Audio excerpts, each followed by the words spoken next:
নির্বাচন যতই ঘনিয়ে আসে ততই ভোটের আমেজ ছড়িয়ে পড়ছে ভোটারদের মধ্যে। প্রার্থীরাও নির্বাচনী প্রচার প্রচারণায় ব্যস্ত সময় পার করছেন, ছুটে বেড়াচ্ছেন ভোটারদের দ্বারে দ্বারে নানান প্রতিশ্রুতির পাশাপাশি তাদের সুচিন্তিত মতামতও তুলে ধরছেন ভোটারদের কাছে। বর্ণমালা রোমিও বিল্ডার্স প্রেজেন্টস ভোটের পথে বাংলাদেশে আজকের বিশেষ অতিথি জুনায়েদ চৌধুরী, তার কাছ থেকে জানতে চাইব তিনি তার যে নির্বাচনী আসন সেই আসনের কি সম্ভাবনা এবং কি সমস্যা দেখছেন। জি, আসসালামু আলাইকুম। আমি ঢাকা ৯ থেকে ইনসানিয়াত বিপ্লব বাংলাদেশের একমাত্র মানবতাভিত্তিক রাজনৈতিক দল ইনসানিয়াত বিপ্লব বাংলাদেশের পক্ষ থেকে মনোনীত প্রার্থী। আমার নির্বাচনী প্রতীক হচ্ছে আপেল। আমরা আজকে আমাদের নির্বাচনী প্রতীক নিতে এসেছি এবং আমাদের নির্বাচনী প্রতীক ব্যালট পেপারে যে প্রথম যে প্রতীকটা আপেল, আমরা সেটা আজকে পেয়ে আমরা খুব আনন্দিত আমাদের নির্বাচনী প্রতীক নিয়ে, এবং আগামীকাল থেকে আমরা আশাবাদী যে নির্বাচনী আচরণবিধি মেনে আমাদের নির্বাচনী প্রচারণা শুরু করব ইনশাল্লাহ।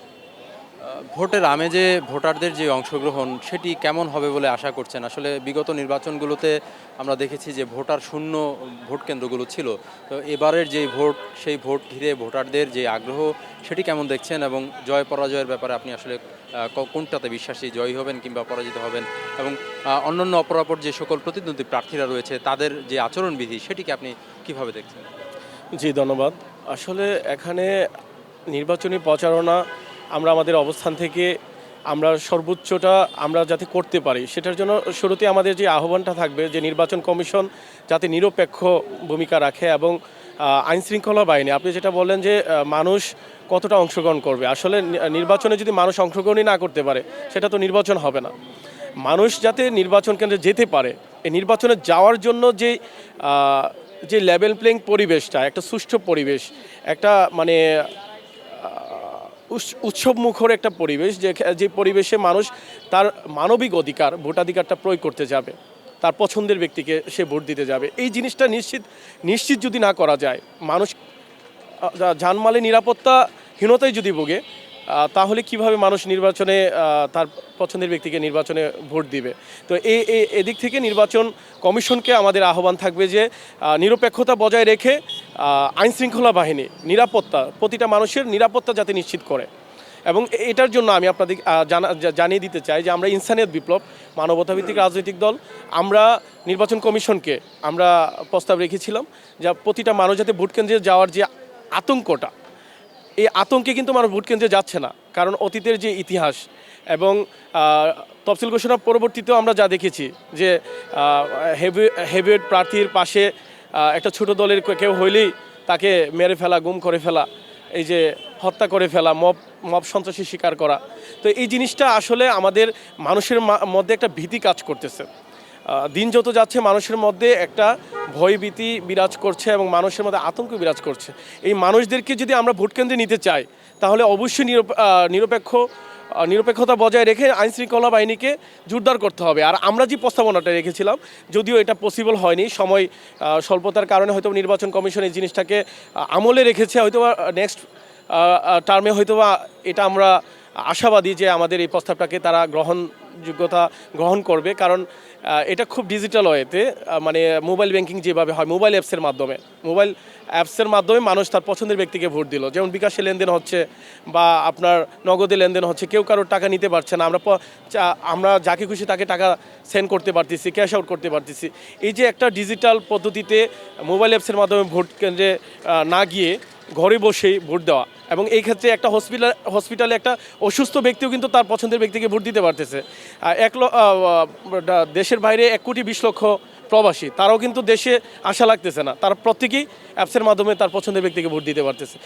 যেটা এখন বর্তমানে পৃথিবীতে ইস্তোনিয়াতে যেটা চালু আছে, মোবাইল অ্যাপসের মাধ্যমে ডিজিটাল ওয়েতে তার পছন্দের ব্যক্তিকে ভোট দেওয়া, এটা আমাদের পক্ষ থেকে প্রস্তাবনা ছিল যে এই অ্যানালগ পদ্ধতিটাকে বাদ দিয়ে এই যে ভোট কেন্দ্রে গিয়ে বৃদ্ধাঙ্গুলির ছাপ দিয়ে এই যে একটা অ্যানালগ পদ্ধতি, এটার মাধ্যমে কি থাকে দেখেন, এই জিনিসটার কারণে কিন্তু ভোট কেন্দ্র দখলে একটা সুযোগ থাকে, ভোট কারচুপির সুযোগ থাকে, ভোট কেন্দ্র দখলের সুযোগ থাকে, হ্যাঁ, ব্যালট বাক্স চুরি করে, ডাকাতি করে, হ্যাঁ, অন্যায় অপরাধের মাধ্যমে ক্ষমতায় আসার একটা পদ্ধতি থাকে, হ্যাঁ। তো এই জন্য আসলে সব মানুষের অংশগ্রহণমূলক আমার মনে হয় আমরা ইনসানিয়াত বিপ্লবের যে আহ্বানটা, এটাই সময় উপযোগী এবং গ্রহণযোগ্য। জি। একটি প্রশ্ন আছে, সেটি হলো ভোটের মাঠে কালো টাকার ব্যবহার একটি সুষ্ঠু নির্বাচনের ক্ষেত্রে বড় অন্তরা, এবং এর পাশাপাশি বিগত ৫ আগস্ট পরবর্তী প্রেক্ষাপটে থানা থেকে লুট হওয়া যে সকল অস্ত্র, সেগুলো সম্পূর্ণভাবে উদ্ধার করা হয়নি। এই দুটি বিষয়কে ঘিরে আপনার ভাবনাটা আসলে কতটুকু, যে এটি আসলে সুষ্ঠু নির্বাচনকে বাধাগ্রস্ত করবে কিনা? জি, ধন্যবাদ। আপনি দেখেন, এই যে জুলাই আন্দোলনের পরে যত অস্ত্র গোলাবারুদ লুট হয়েছে, একটাও কিন্তু উদ্ধার করতে পারেনি, কোনোটি উদ্ধার হয়নি। তো এই এই যে গোলাবারুদ, এত বিপুল অস্ত্র লুট হলো, কোনো একটি গোষ্ঠী কিন্তু এটা মানে রিজার্ভে রেখেছে। মানে জুলাই আন্দোলনে যত গোলাবারুদ বা অস্ত্রশস্ত্র এগুলা লুটপাট হয়েছে, আমরা দেখতে পাই একটা গোষ্ঠী কিন্তু ঠিকই এটা কুক্ষিগত করে রেখেছে, এগুলা রিজার্ভে রেখেছে।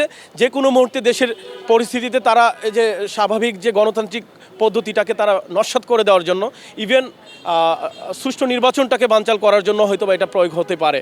আমরা ইনসানিয়াত বিপ্লবের পক্ষ থেকে আমরা বলতে চাই যে ইন্টিরিয়াম গভর্নমেন্ট ১.৫ বছরে আমাদের কোনো জানমালের নিরাপত্তা দিতে পারে না। প্রতিটি মানুষ ঘর থেকে বের হওয়াটা আতঙ্ক নিয়ে বের হয়েছে। সর্বপ্রথম যে সব মানুষের নিরাপত্তা, এই জিনিসটাকে নিশ্চিত করা উচিত ছিল, কিন্তু ইন্টারিম গভর্নমেন্ট একটা ব্যর্থ এবং অথর্ব গভর্নমেন্ট হিসাবেই আসলে প্রমাণিত, এবং জনগণের আস্থা ইন্টারিম গভর্নমেন্ট থেকে কিন্তু আস্থা ফিরিয়ে নিয়েছে। কিন্তু তারপরও সব মানুষের, জনমানুষের, সাধারণ মানুষের, কিংবা আমরা যারা মানবতাভিত্তিক রাজনৈতিক দল, আমরা চাই যে একটা মানে উৎসবমুখর পরিবেশে একটা সুষ্ঠু নির্বাচন, এই নির্বাচনকে কেন্দ্র করে মানুষ যাতে ভোট কেন্দ্রে নিরাপদে যেতে পারে, এটার জন্য একটা নিরাপত্তা সবার আগে নিশ্চিত করতে হবে। এই জন্য নির্বাচন কমিশনকে নিরপেক্ষ ভূমিকা রাখতে হবে, এবং যে প্রশাসনকে জোরদার করতে হবে সব মানুষের জন্য। তো এই জন্য আমরা মনে করি এই অস্ত্রের যে ঝনঝনানি, কালো টাকার যে ব্যবহার, এগুলো অতীতে চলেছে, এবং মানুষ এগুলো দেখতে দেখতে ফেড আপ। মানুষ এখন আর এই অপরাজনীতি চায় না, এই খুনের রাজনীতি চায় না। মানুষ চায় মানবতার রাজনীতি, মানুষ চায় মানবতার রাষ্ট্র, মানবতার বিশ্ব, যেটা আমরা আফটার 54 বছরে যে মানবতার নামে, আন্দোলনের নামে, মুক্তির নামে শুধু ধোঁকা এবং প্রতারণার শিকার হয়েছে। মানুষ প্রকৃত স্বাধীনতা পায় নাই, প্রকৃত মুক্তি পায় নাই, প্রকৃত মানবতা এখনও আসে নাই। এই জন্য আল্লামা ইমাম হায়াত আলাইহির রাহমা, বিশ্ব ইনসানিয়াত বিপ্লবের যিনি চেয়ারম্যান, উনি বলতেছেন যে সব মানুষ ভাই ভাই, মানবতার দুনিয়া চাই, মানবতার রাষ্ট্র চাই। রাষ্ট্র নয় এক গোষ্ঠী, রাষ্ট্র হবে সবার, সার্বজনীন। আলো বাতাস অক্সিজেন যেমন সব মানুষের জন্য অবারিত। কেউ এখানে কোনো একটা শ্রেণী বা কোনো একটি ধর্মের লোক বা কোনো একটি গোত্র এটা একক স্বীকার করলে হবে না। আলো বাতাস অক্সিজেন যেমন অবারিত সব মানুষ সমানভাবে পাচ্ছে, ঠিক রাষ্ট্রীয় সকল সুযোগ সুবিধা প্রতিটা মানুষ যাতে সমানভাবে পায়। এজন্য ধর্ম বর্ণ নির্বিশেষে সব দল মতপথ সব মানুষ সমানভাবে নিরাপত্তা, অধিকার, স্বাধীনতা ভিত্তিক, অসাম্প্রদায়িক, বৈষম্যহীন, সার্বজনীন একটা মানবতার সমাজ, মানবতার রাষ্ট্র আমরা ইনসানিয়াত বিপ্লব করতে চাই। তাই আমি ঢাকা ৯ আসনের পক্ষ থেকে ইনসানিয়াত বিপ্লব বাংলাদেশের মনোনীত প্রার্থী হিসেবে আমি ঢাকা ৯-এর খিলগাঁও, মুগদা এবং সবুজবাগ থানার সকল মানবিক ভাই বোনদেরকে আমি আহ্বান করতে চাই যে সব মানুষের জীবন বাঁচাতে, এই খুনের অপরাজনীতিকে বর্জন করে সব মানুষের জীবন বাঁচাতে, দেশ রাষ্ট্র গণতন্ত্র বাঁচাতে ইনসানিয়াতে আপেল মার্কায় ভোট দিয়ে সত্য মানবতাকে বিজয় করুন। মানুষ হিসেবে আপনার নিজের জীবনের দল, মানবতার দল ইনসানিয়াত বিপ্লব।